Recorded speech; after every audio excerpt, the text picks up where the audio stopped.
What are we talking about today? Well, I'm glad you asked. Since Halloween is coming up next week, Ooh.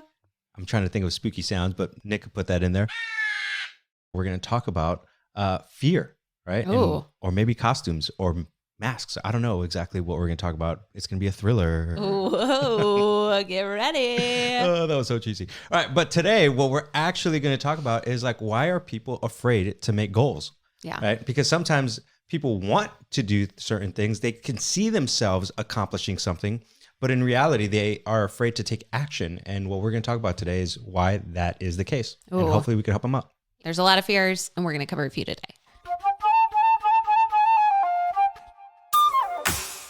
Welcome to another episode of Focus on This, the most productive podcast on the internet, so you can banish distractions, get the right stuff done, and finally start loving Mondays. I'm Marissa Hyatt, here with Ken Ferreira. Did I say that right? You nailed it, girl. That's what I'm talking. She's been practicing all week. I really haven't, but That's I did that's take even more Spanish, impressive. so I got a little bit in there. Duolingo. There you go. Yes. So we're talking about fears today. It just happens that when you decide to go after a big goal, Yeah. one of the things that can instantly happen is a lot of fear can come up. And there's all kinds of voices and all the things. We're not talking about Halloween type of voices, just to be clear. We're talking about your own internal voices that can come in and say to you, actually, you can't do this. Yep. And here's a whole host of reasons of why and all the things. And, it's like, here's every bit of fear that you've ever had. So, Ken, what is kind of the first fear that people might experience when they're setting like a really, really big goal? I think the biggest one, especially if you're a recovering perfectionist like myself, is fear of failure.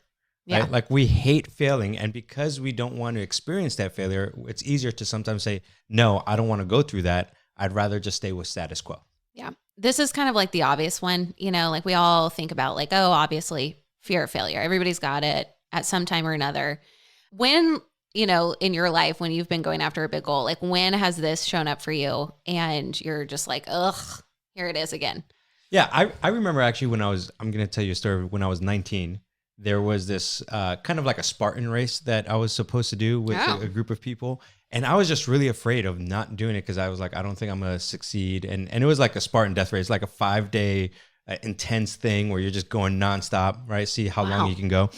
And I just remember thinking, there's no way I'm going to do it. And I decided I didn't want to, and I wasn't going to sign up.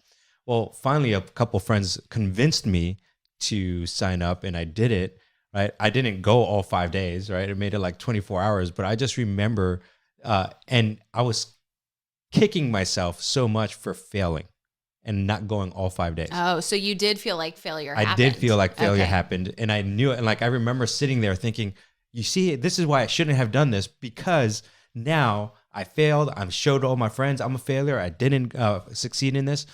And I remember talking to the guy who was actually facilitating it. He was a former Navy SEAL. And I said, look, I'm a failure. And he's like, Ken, you failed at this event. Don't fail at life. Oh. And I was like, you're right.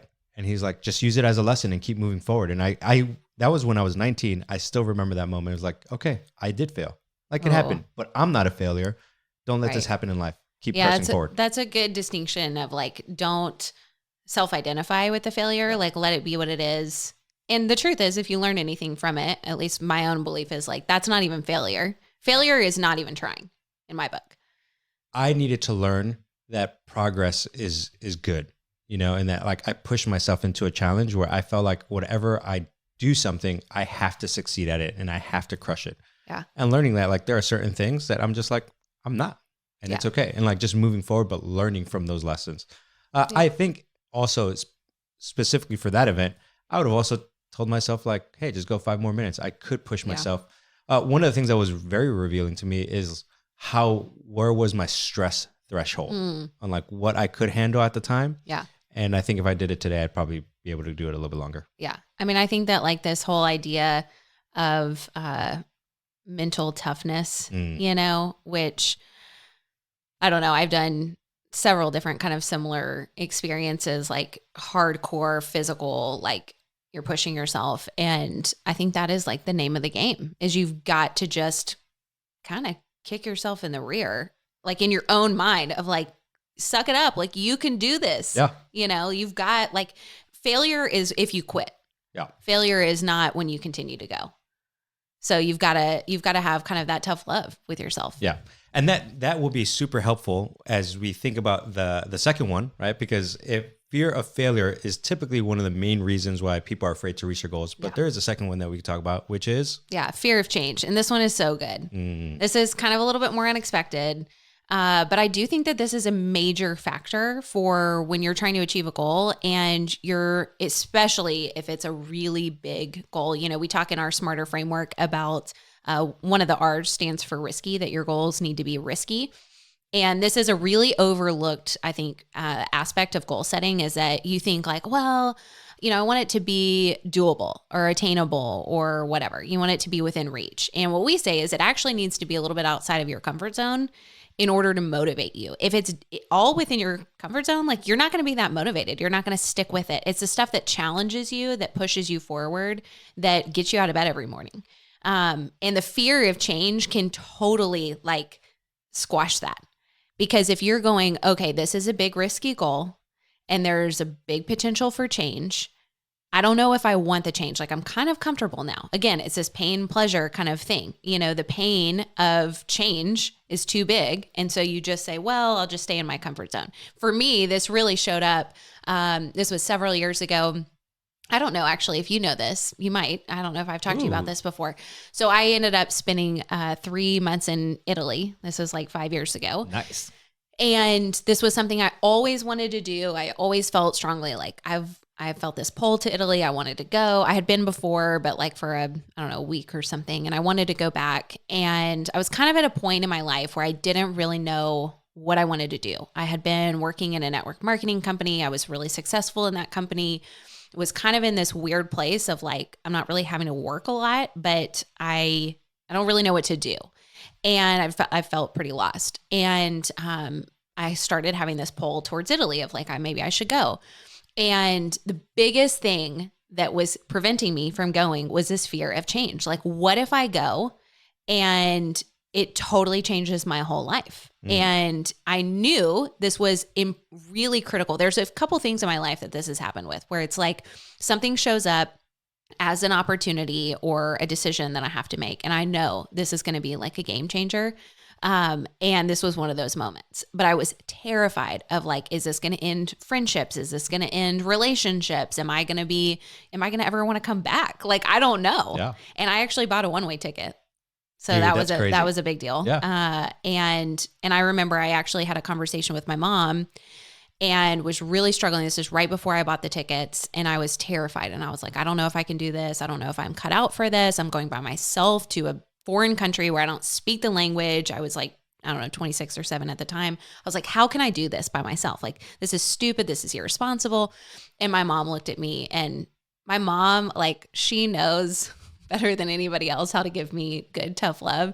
And she was like, Marissa, if you don't go, you will regret this for the rest of your life.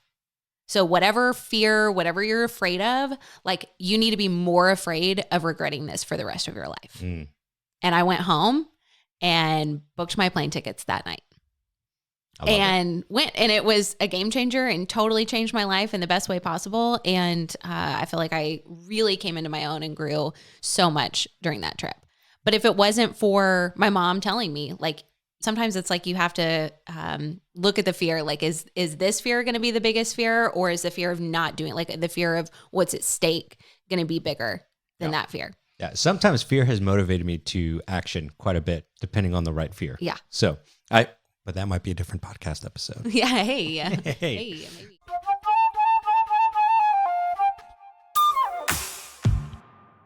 Okay. The next one that I think that stops people is actually the fear of overwhelm. Okay. Right? The reality that, like, when you start thinking about the goal and then all the actionable steps that happen, people get really overwhelmed by it. Like, oh my gosh, here are all the big steps that we have to take. I'll just use a simple one that sometimes people get overwhelmed and decide not to do it in is, weight loss, right? Yeah. So a lot of people put like a 10 or 20 pound goal, and then they're like, okay, well, what do I need to do? Okay, well, should I count my calories? Do I now need to count my macros, right? Like all this stuff. And then like diet needs to change, then physical workouts. Well, what kind of workouts? And some people are saying just do cardio, right? Like, and do strength training. There's 1,000 options. There's 1,000 options. And then when you go to food, there's even more options. Are you doing keto, paleo, whole food, or like Whole30? You're like, oh my gosh, like you don't know which one to go to. Yeah. And that can be very overwhelming. Yeah. And then especially, I think this has been the hardest when I go on diets is like my snack intake. Right. What snacks are healthy? Like what should I go after? What are your go-to? I just fast at that point because like I've never found like really good snack options. Good list, about 1,000 of them right now, but okay. Then you're my go-to person at this point. I'm gonna just text. Well, healthy. I mean, I can do healthy too, but I'm talking about like what's your guilty like? Oh, guilty. Oh, dude, I got tons of those. I thought you meant healthy. No, snacks. I'm talking about guilty. But how hard is it to find healthy snacks that you could just go throughout the day that are not like nuts? Oh, like I feel like I could help you out in that area. Yeah. We want to hear the unhealthy guilty snacks. Yeah. Yeah. From both of you. Ooh. I mean, I'm going to be honest, is potato chips. But it's very specific potato chips. Like Lay's potato chips? Or? All potato chips are not created equal. Yeah, that's true. So I do not like a kettle. It's too crunchy. We know how I feel about mouth noises in my own mouth. I can't handle it. That's why I'm surprised you like potato chips. Yeah, but there's specific. So it's not the Lay's typical yellow bag. It's the Lay's natural. And trust that these are basically the only potato chips I've seen that actually stay intact. They don't crumble into a million pieces. Yeah. They're very crunchy, but not in the same kind of kettle way. And the salt level is perfect.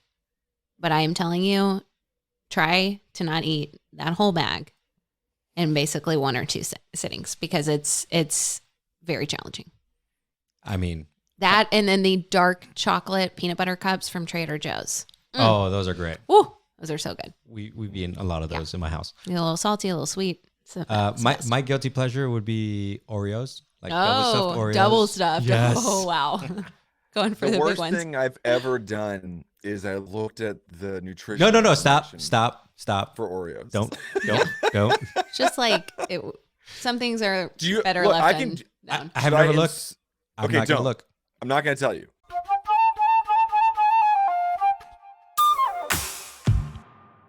So we've talked about fear of failure. We've talked about fear of change. We've talked about fear of overwhelm. I'm curious though, Ken, if they have a big goal and they're feeling overwhelmed, like what are some strategies or some, mindset things that they can think through to help overcome that hump of it being so overwhelming?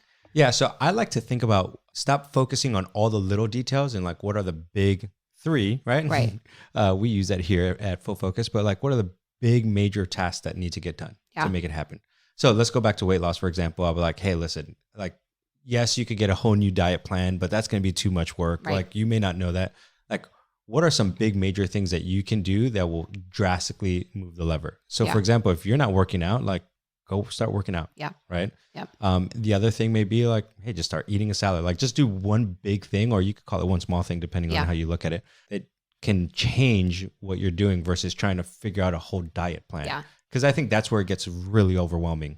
Well, I think the other thing is like, I would say almost don't go for the big things. Like start really small. Disagree with me? Yeah, I am going to disagree. I would say start really small and think like, what is just the next thing that you need to do for this goal? So if let's just say that your goal is to, I don't know, somehow get healthy one way or the other, whether that's losing weight, whether that's creating a exercise routine that you're going to be consistent with.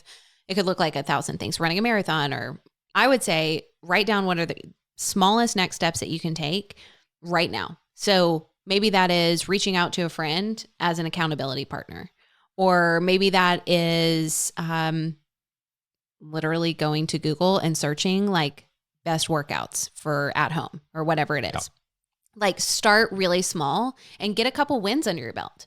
And then you can go and eventually, you're going to keep taking that next step. And yeah, these things should be rising, even if they're small, to the level of a, daily big 3, your 3 priorities for the day, if this is a goal for you. And so maybe that's working out. Maybe every day on your daily big 3, you're saying, I'm going to work out, and that's going to help me to not feel overwhelmed. Because I just know that that's a one thing I have to do today for that goal. Yeah. I'm going to disagree with you disagreeing with me. Okay, great. No, but I actually 100% agree with you. And let me clarify. When I say do major things, like the big thing, it's for example, health, right? We're just talking about the major levers, like working out. That's the big thing. Right. Okay. But in there, there's the Right. small little thing you should be doing. Yeah. Don't try to figure out the 90-day work day plan. Yeah. Sometimes you're not ready I think for that. people do, though. I think people get into it, and this is where the overwhelm comes in, is they go, oh gosh, like I've got to figure out every single meal that I'm going to eat for the next 70 days or whatever time period you're looking at. And I've been guilty of this too. Like I've totally done this where I've tried to, create a meal plan for weeks on end. And by like day 4, you're like, if I see this piece of broccoli and whatever else again, I'm going to throw up, And so you have to allow for life to happen. Yeah. And that's the whole thing. No matter what you're trying to achieve, whether it's, a health goal, a financial goal, whatever, I think the important thing is you want something that's sustainable. Yeah, it's going to push you outside of your comfort zone, but you want something that isn't so overwhelming that you're going to want to quit before you get started. Yeah, 100%. Yeah. All right. I know we're not focused entirely on the planner focus on this, but I do feel that my favorite part of the goal detail page is the next steps. Yeah. Me too. Whatever block, because you go, here's my big goal that I have. That's overwhelming. Then you write in, oh, I have to do these 3 things to get started. And then you literally take those and just put them on a daily page. And it feels, you're like, and you're on your way. And it really is like, I remember the first time I did it, I went, oh, I can do this. It's like you're getting into action as quickly as possible versus like just thinking about it. And I think that we can all get into this situation where, you have a goal and you're excited about it and all the things. And then you're like, oh my God, where do I start?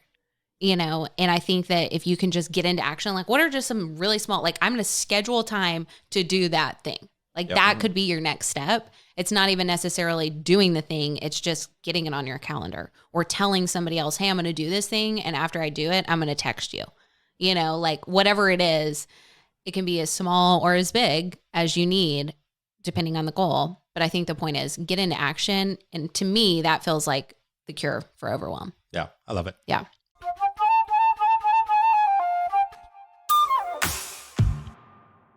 The last one. Yes. That we're going to talk about today. This isn't the only fear, but these are like the big 4 that I would say people have a hard time in going to achieve their dreams or their goals. Right. So first we got fear of failure, then fear of change, fear of overwhelm.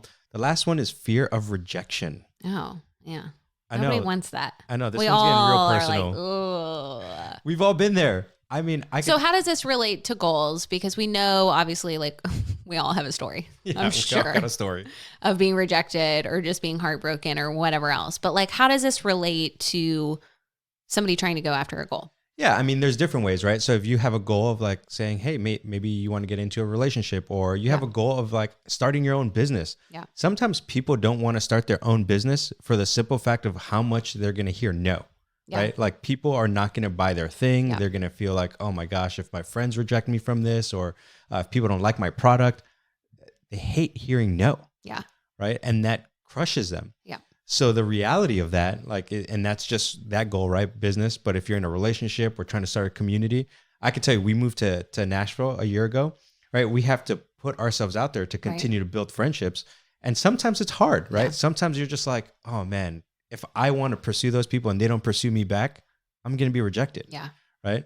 If you look at my planner for Q2, that was one of my quarterly goals, like continue to grow 5 deep relationships with these people. Right. That's and good. I'm like, man, they may say no yeah. to my friendship. Well, I think that there's something inherently vulnerable about going after a dream. Like you're putting yourself and your dreams on the line. Yeah. And that in and of itself, no matter what it is, it could be something with work.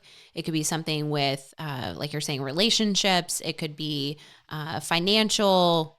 I mean, there's so many areas that this could fall into. And it's by nature vulnerable to say, I want this thing and I don't really know if I have it in me to get it, but I'm going to try anyways.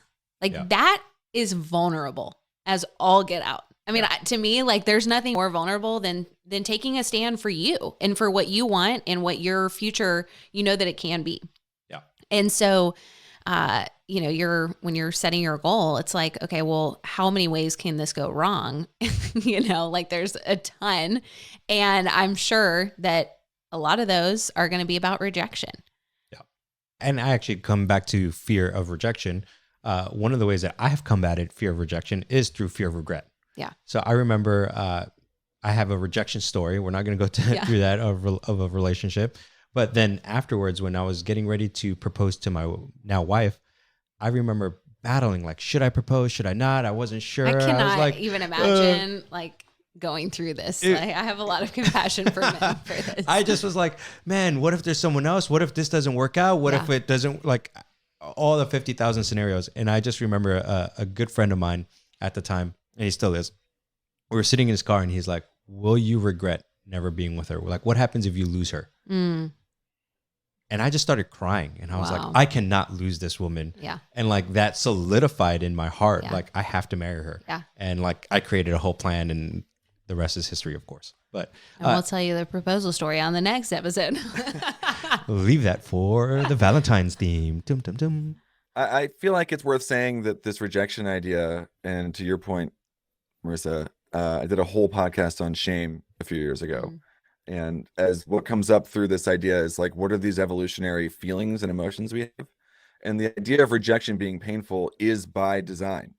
Yeah. It is innate within us to feel pain when we are rejected, because back in early humans, a rejection meant you may be unsafe. You may be cast out from the support system. Humans are social by nature and need each other. And so it makes sense that the no is painful, but we also have to know we can persevere through that. You're not being cast out into the jungle to fight off the lions or whatever.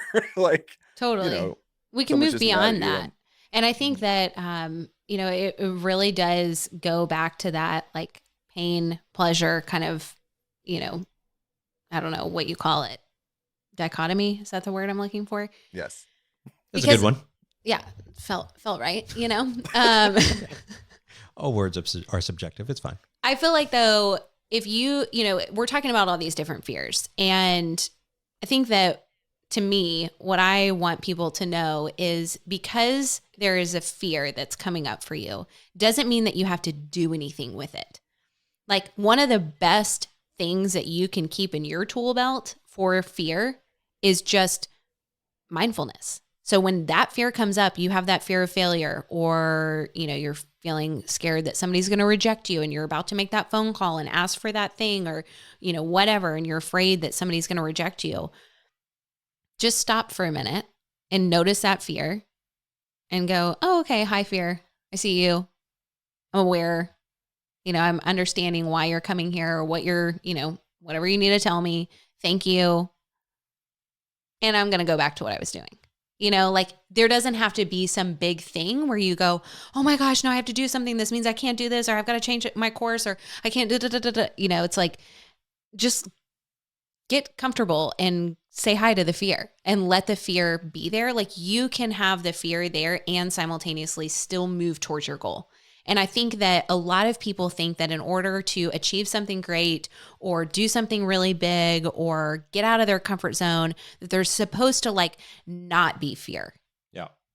And that is so not the case. Like, fear is going to typically be more present in those situations. It's just, can you overcome it? Can you say to yourself, okay, I see you, I hear you, thank you, and I'm still doing the thing, because I know that what is ahead of me is much brighter than if I stop right now. Yeah. Yeah. And I love that, because if you think about it, that is the definition of courage. Yeah. Right. It's like taking action despite the fear. Like, you're afraid of something, but you're going to do it. So every time I overcome fear, I think to myself, I'm becoming more courageous. Yeah. And that's the way I flip it in my mind all the time. Like, okay, I know I have fear. I know I'm scared to do this thing right now. But like, what happens if I did? Like, if I overcame it? Yeah. What kind of person will I become? Right. Right. Like, what kind of things will change? And that motivates me to be like, okay, I am scared, but I'm going to do it. Yeah. I'll share one quick story. For some of you who watched the first episode know my proclivities to deep water. But this one time, this is when I was very young, and I would say dumb. I had some friends convince me to go cliff jumping. Oh gosh. I've done it. And I remember the first time I went cliff jumping, the very first time, because I don't know how to swim, I wore a life vest. Yeah. And they were like, just jump. And I just remember running to the edge, stopping. I'm like, dude, this is dumb. This is the craziest thing I will ever do. But my friend was like, but imagine what you would have conquered today. You would have conquered your fear of drowning. I'm like, no, I would probably just drown. I would be drowning, actually. He's like, you can do it. You can do it. So, I mean, it took probably like 5 minutes of me running back and forth. I was literally one of those people like running back. And finally he's like, you got to hit the screwed button. Don't think about it and just run and jump. Right. And I was like, okay. And I was getting ready to count. And he's like, don't count, just run. And I'm like, ah! And I just started running. And I mean, I jumped and leaped and I went in and I was like, God, I'm going to see you now. And this is where I meet my maker. This is where I meet him. And then I came back up and they're all like cheering, like, you did it. It was like a 30-foot cliff jump. And I was like, oh my gosh. And I love heights. So this was like thrilling. And I ended up doing it like 10 more times, right? The last time I did it without the life vest because they're like, look, you come back up all the time. You'll be okay. And we'll be right here to protect you. And I was like, like it was a new level. Again, I said I was a little dumb. Yeah, we're getting that now. But I did it. I was like, okay, wow. Yeah, because my friends were all like, look, we're all in the water. We'll get you if you don't come back up. I'm like, power of peer pressure. Power of peer pressure at the moment. But I remember just jumping and taking the courage of like, I'm not gonna let fear overcome me. Yeah. Right. Fear will not be my identity. I'm going to be a courageous individual. Yeah. Well, it's looking at what's the end that you want? What's the outcome that you want and being willing to push through the hard things. Now, we're not condoning cliff jumping, just to be clear. Yeah. Okay? And I wouldn't do that again. No, definitely not. Definitely not. Marissa, biggest takeaway that our people can go with? Well, I think to me, fear is just part of it. Yeah. Like just know that you're going to be scared and it's going to happen and it's going to show up in a lot of different ways for a lot of different reasons, whether you're scared of failure or of change or overwhelm, rejection, all of these and more. There's a lot of other types of fear that we didn't cover today, but it's going to happen. It's going to show up, especially if you're going after something great. And all I want to say is you can do it in spite of the fear. You can do it because of the fear, like make that fear work for you, like we talked about, and figure out what's at stake if you don't do this and make it work for you. And just like you're saying, at the end of it, you're going to feel 1,000 times better when you have pushed through that fear. Yeah, love it. And I would say, and similar to what you said earlier, right? Just acknowledge the fear. Yeah. Right? Acknowledge it and then just address it very quickly. Like, okay, it's there. Let's move on. Sometimes you have to do deep work, right? Depending on what the issue is. But then other times just addressing it and saying, you know what, I'm going to move in spite of this is great. And I guarantee you, for those of you who are listening to this, if you're scared and not taking risk for your goals for Q4 of 2023 or beyond, right? Like, take the risk. Like, the worst thing that's going to happen is you're still in the same place. And guess what? You can try again. Yeah. And actually, you won't be in the same place. You won't. What is guaranteed is if you don't try, you will be in the same space. 100%. And that fear still will be there just haunting you. And it doesn't have to be that way. Yeah. It doesn't have to. I think most people will walk away regretting things that they have never done in life versus when they've tried and they're like, man, at least I tried and I have a funny story with it, right? Like my dad always says, it's just content. It's just content. Whenever we've like failed and whatever, or like fallen on our face, he's like, it's just content. So. Oh man, I have a lot of content. Yeah, exactly. Well, guys, we appreciate you listening today, and we hope that this is encouraging to you and helps you go conquer your fears. Don't let those, scaries come for you. So thanks for joining us on Focus on This. This is the most productive podcast on the internet. So share with your friends and don't forget to join our Full Focus Planner community on Facebook. We'll be back next Monday with another great episode. And until then, stay focused.